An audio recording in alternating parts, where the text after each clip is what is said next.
Hello, everyone. How are you? Yeah? How are your neurons after some food? Does it feel you had to go to sleep on us, or you revved up? Revved up? All right. I'm very excited. Thank you so much, Janara, for putting together this incredible group of people. For those of you who were here in the earlier part of the conference, we started to talk, there was like a kind of a through line between some of the presentations, or all the presentations, around how narrative is part of this conversation in terms of neurodiversity, in terms of the stories, how stories are kind of the code for the operating system of humanity, how the ways in which we tell stories helps us to reframe our thinking around inclusion, to reframe our thinking around identity, and to have a more radical imagination of where we're going.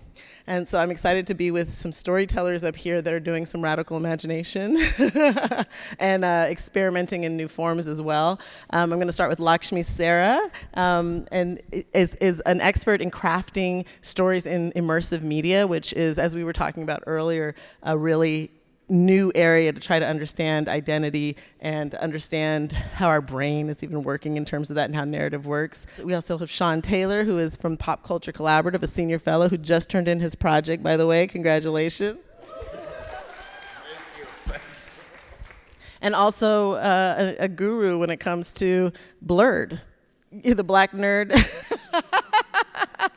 Afrofuturism and storytelling, comics, fandom, and helped to establish the Black Comics Festival in San Francisco, and just incredible body of work. And then, of course, we have Tina Sachs, who is a professor here on campus, who has written a book about invisible visits and how women, middle-class Black women in the healthcare system, are, literally like the ghosts that walk through those offices, and they're I know this personally. Like, I've been in that place where I'm just like, I promise something's wrong with me. I swear I'm not lying. Like, can you please help me find out what it is? So we're going to talk about how something like the narrative around Black women is so embedded in our psychology that that doctors and healthcare system can't even see them, even if they have the best of intentions, right? So can you guys just maybe we'll go Tina to Lakshmi, just tell us a little bit about your practice and how you came to this subject and this focus in your work. Sure, thank you so much. Can you all hear me? All right, so I came to this work because I'm an assistant professor here at UC Berkeley. I'm trained as an academic, and I'm also really interested in storytelling. I'm a qualitative researcher, so I ask women about their experiences, and I keep those experiences in their own words, because it's really important to me to honor what the women have to say in their own words, without any quantification, without any trying to essentially verify what they have to say. I just go with the radical idea that what they tell me is true, and I believe them. And so I'm also, along with my spouse, Carlos Javier Ortiz, who I think is here with my son. Carlos is a, shout out back there. Carlos is a photographer and filmmaker, and we work together telling stories about Black and brown people, stories that are often invisible. And that's really how I came here, is really to learn from everybody here, and also to bear witness to the women and the communities that I really care about. Shawn. I come from about 20 some odd years of adolescent mental health and juvenile justice work. And I realized that through all of my practice, I was using popular culture and science fiction with clients. And I realized that, let me go this way instead, because I realized that I was meeting them at a point where their stories were already told for them.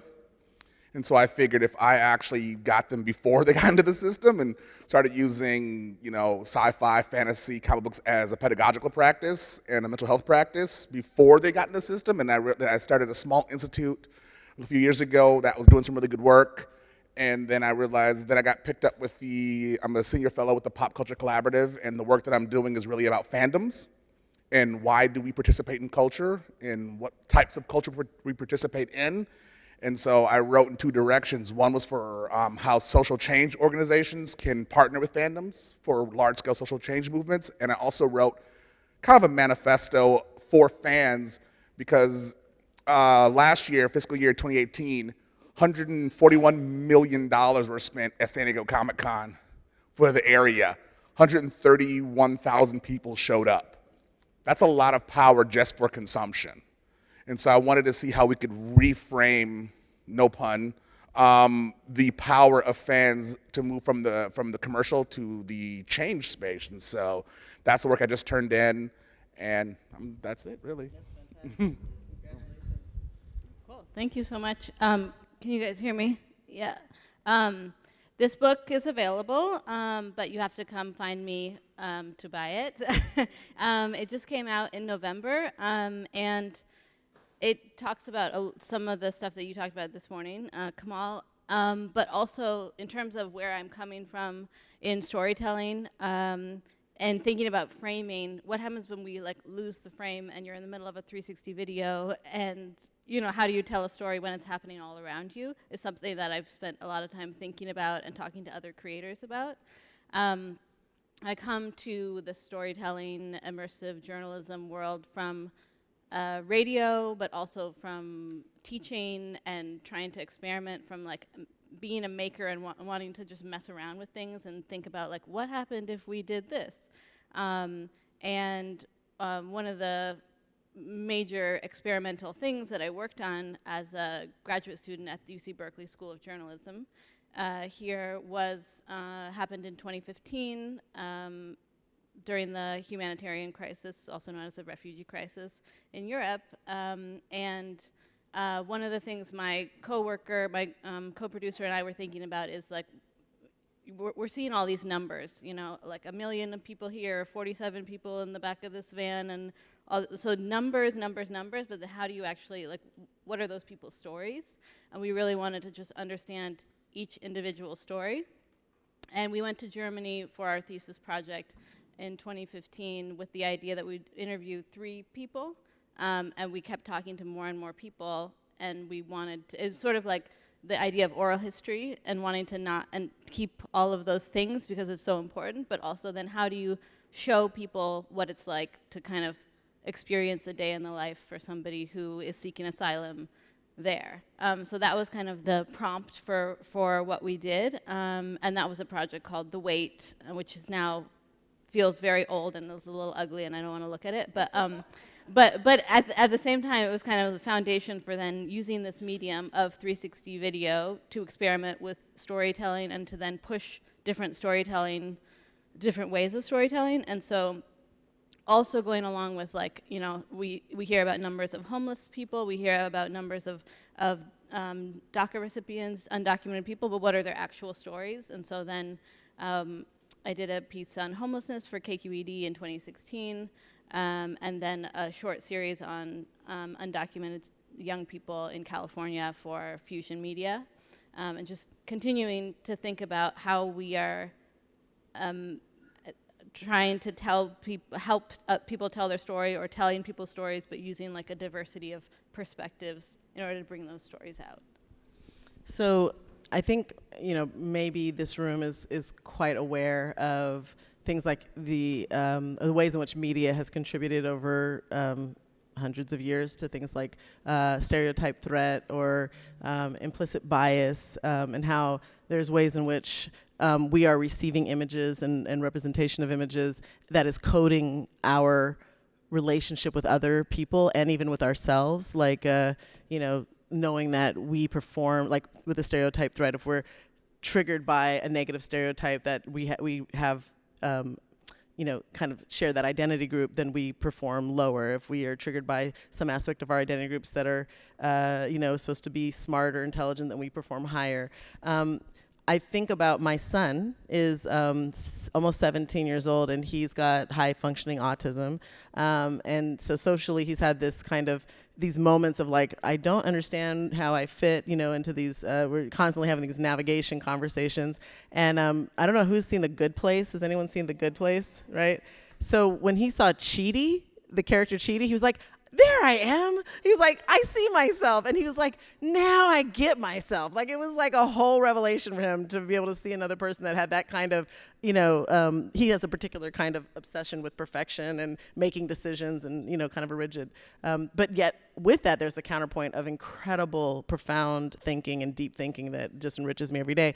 So, we're seeing Black Panther, we're seeing Chidi, we're seeing, Atypical on TV now. Where do you think we are in terms of trying to combat the kind of media doldrums or the media kind of toxicity of representation and narrative in terms of how it's impacting our inner lives versus where we might need to go, and what's the future look like? Where are we at on the spectrum of development around this kind of work? Anybody want to take that? That's a big question, right?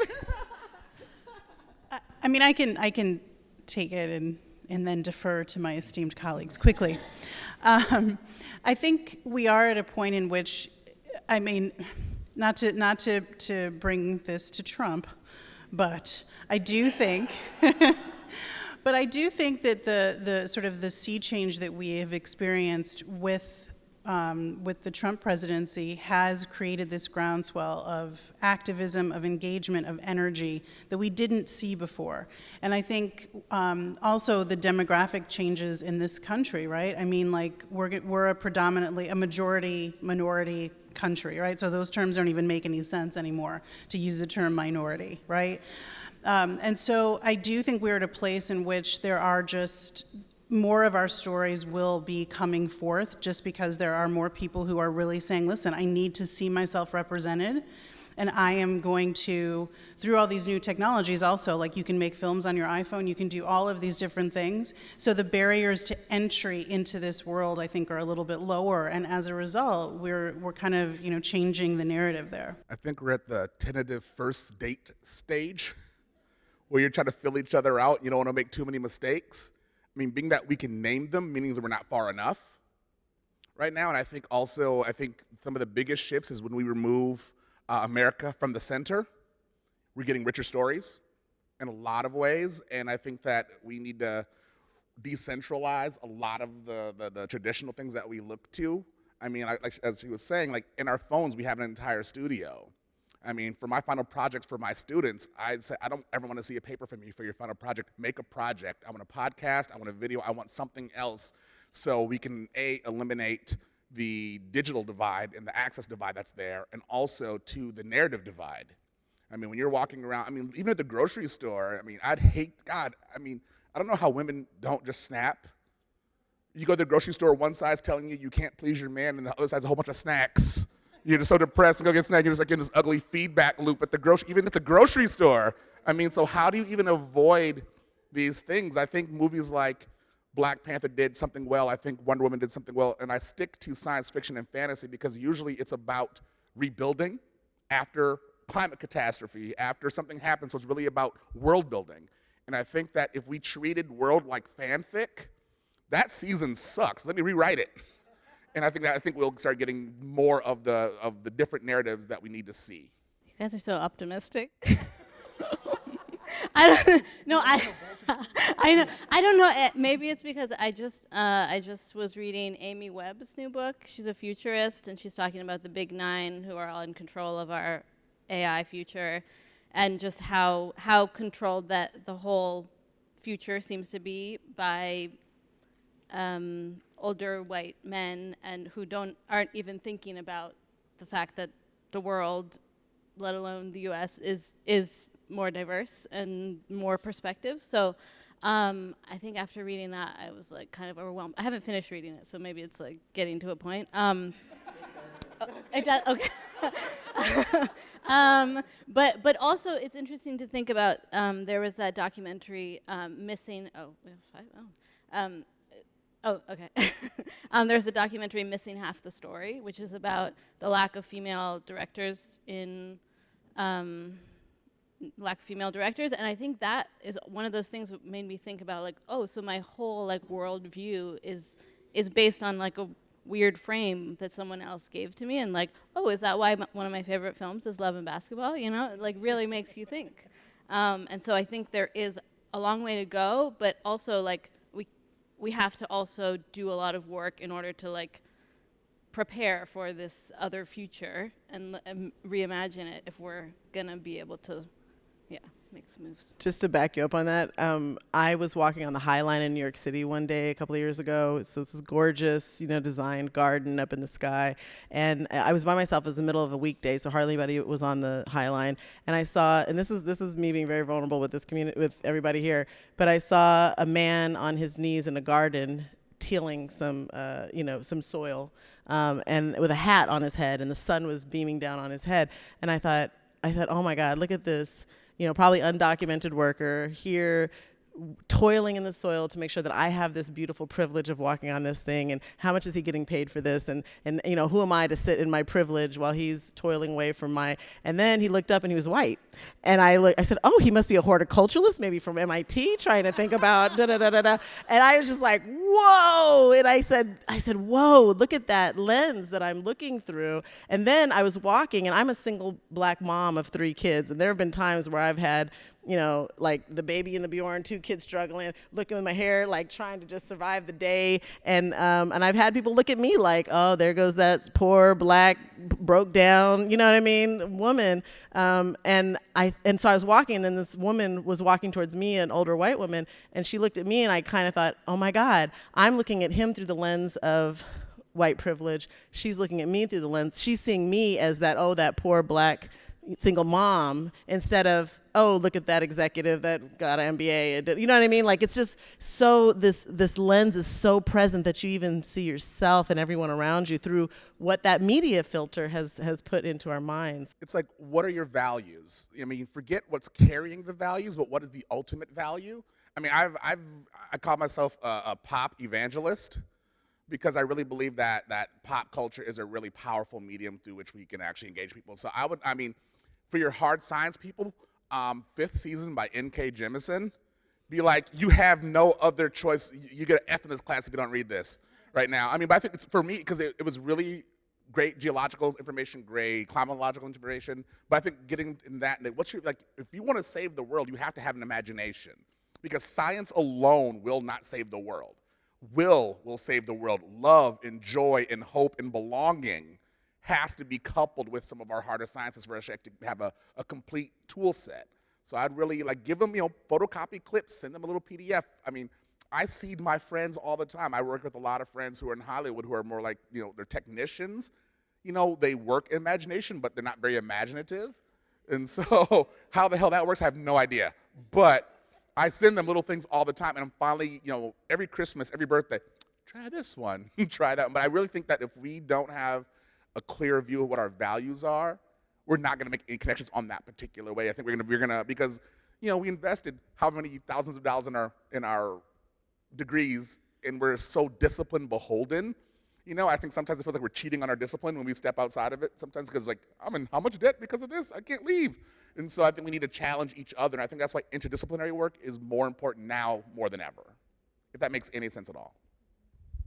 I mean, I'm hardcore about the fact that I feel like what I do is bearing witness for people. I am a storyteller in the same way that in a similar vein to what journalists do, to what filmmakers and creatives do. And I just think that I will just, go to the mat on the fact that there's more than one way to know. And people have to sort of have a little bit of, you got to let your mind go a little bit. And sometimes that's not going to happen. I don't feel like I'm always going to convince people, but I keep to my belief. But also we got to understand that, like you said, our axiological background formulates the stretch of imagination that we operate in, and therefore our inquiry in science is limited into where one of our journalists went to MIT social computing group for a year, and she asked the question to all the computer scientists, what is an algorithm? And she thought the data that came out of algorithms was objective information that as a journalist she could use in her journalism. And when she realized that algorithms are just a computer scientist asking a question and then putting together steps for a computer to answer that question, that she realized, oh, the algorithm is just as problematic as the frame in terms of what's inside and outside of that frame. So if you're talking about science and climatology and all the ways in which we investigate the reality of what truth is, we have a lens and it has boundaries if we're only looking through one particular lens. And an example will be, just real quick, one of our artists worked with a Martu tribe in Australia, the elders in his 80s, and they had been working together. He's an artist for many years, and he had a story to tell about when he, pre-contact with white people, had seen an atomic test, a British atomic test, and had no idea what it was in the outback in his teens. And he wanted to tell this story. But he had a whole worldview that he had never kind of shared through traditional media. And she finally showed him in virtual reality a 360 drone shot over a Grand Canyon.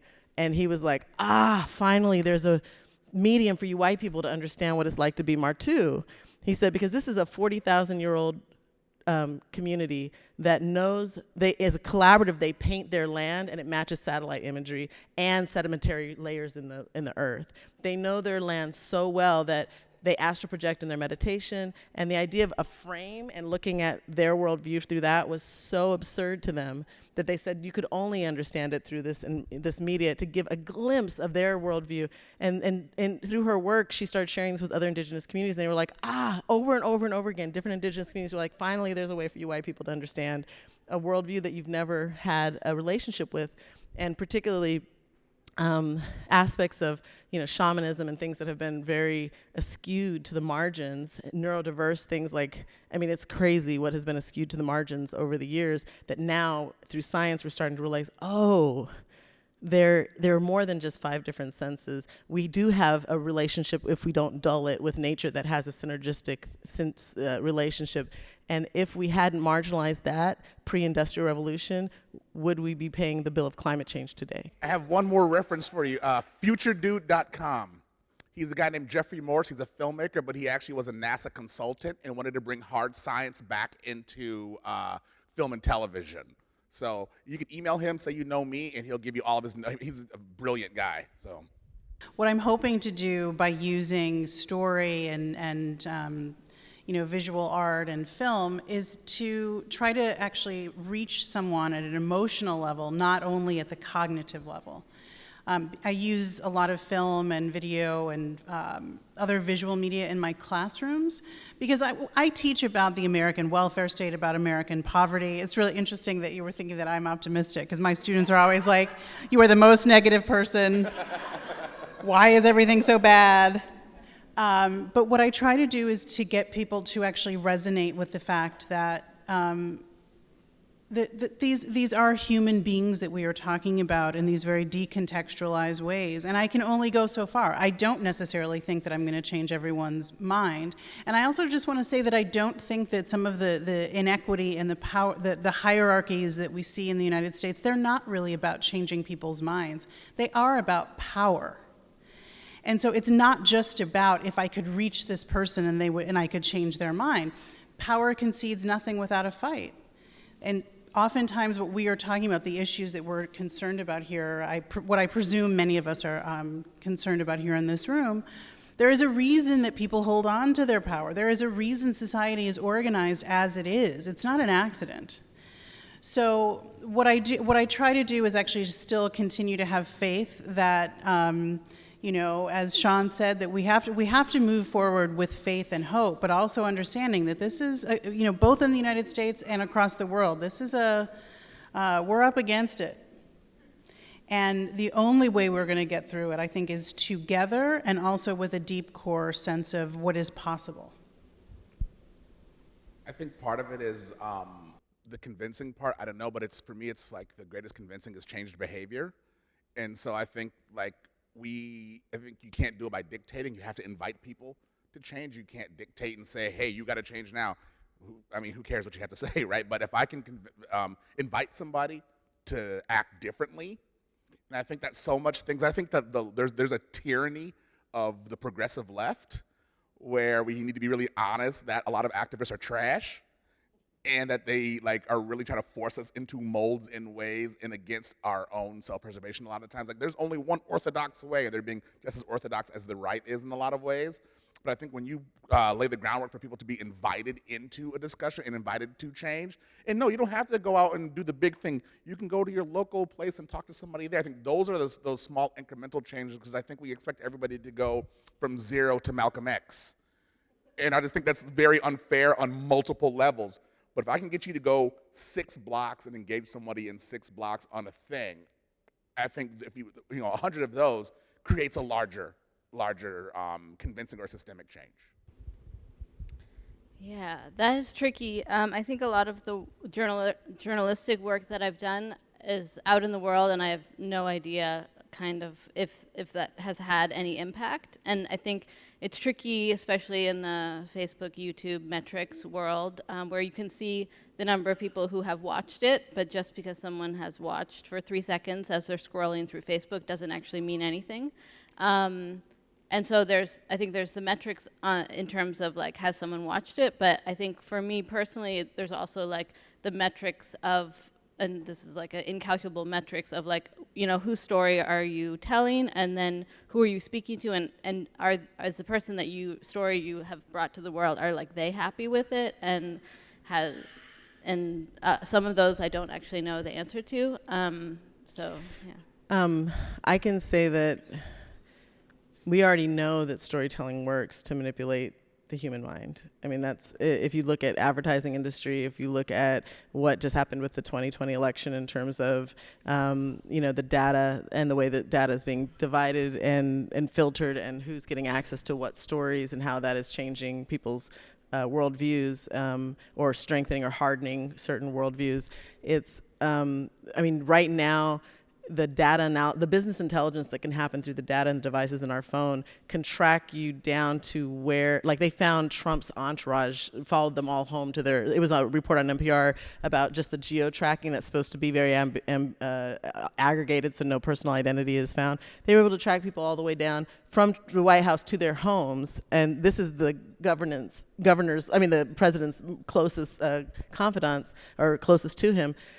They can understand if you're pregnant before you're pregnant. They can understand if you're gay before you're really aware of it yourself. I mean, the level of metrics that we have around storytelling and how we are allowing a transparency of our response even before we even may be conscious of it, it is very, very advanced. And so, but then if you compare that kind of stuff, like how we're corporate people that have the corporations that have the resources to leverage that in order to make us be consumers, that same kind of resource is not used for trying to have a radical reimagination of race and equity and equality in this country. So I think that's, but we know it works. We know it just from the corporate world alone. I was in Bristol over the fall, and after I gave a talk, a woman came up to me and she goes, "I'm so behind this diversity in media thing. I want to be there. I want to help. I want to make sure I'm there. But the one thing I can't figure out," and this is a white British woman, she goes, "How are we going to get white people to give up power so that other people can have a seat at the table and participate?" And I said, "That's interesting, because I've never thought of white people." I've always seen white people, and I see white people quite broadly in terms of just power, privilege, 1%, not just every white person on the planet. But, I said I've always seen the people that are currently in power as operating a severe deficit. And she was like, "Huh? How are you making that calculation?" I said, "Because look at all the human potential that you are not leveraging. The person that could have the cure for the thing that'll kill you might be somebody that is currently being under-resourced and undereducated." And so I've only seen it as a deficit, not as something that they have to give up, but they're already, So I guess that question to you, like, what does that part of the narrative look like in what you're thinking? I think it's like how fandom used to be on the margins, but now fandom's the center, and it's recreating the same power differentials. Buckminster Fuller, I don't know if you know who he is, he had this really cool quote. It's like, you don't change things by fighting the existing reality. You create a new one to make the old one obsolete. And I think it's really important to reconceptualize what these new forms of power actually are going to be, and what does it mean? Because it's like now it seems like from the margins to the center, there's this negative limbic resonance where you mirror negative power. And it's like, how do you divest yourself of this for recreating the same negative power structures that exist? So I think part of it is thinking about, what does power look like through a non-Western lens? How is power in indigenous communities? How are power in matriarchal communities? How does power exist in communities that are maybe parallel to the dominant community but don't fully participate? And I think those explorations, I think, will give us some roadmaps of how to address your question. Yeah, it just makes me think about, like, if we're talking about a table, then just take out the table, we'll all sit around, like, we'll all just sit around. I don't know, but that seems too simple. I think that's a great way to end. Absolutely. Storytelling starts at home. Thank you so much. Give a round of applause to the panelists. You guys are awesome.